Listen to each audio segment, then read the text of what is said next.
மட்டும் ஒரு ஸ்பீடு. ஏன் இது போல் ஏறுறாங்கன்னா அவங்க ஒரு டயர்ட் ஆக மாட்டாங்களா? ஆமாம். ஒரு பேசு போடுங்க.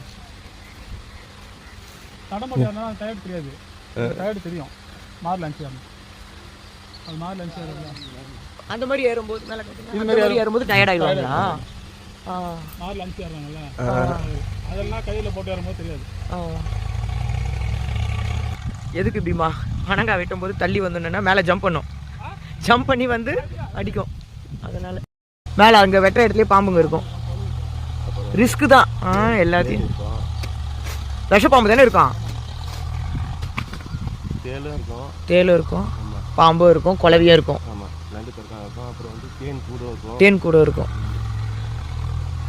எல்லாத்தையும் மீறி தான் கிடைக்கும். அதுதான், அதனால தான் இவ்வளோ ரிஸ்க்கு. பனங்காயெல்லாம் நுங்கு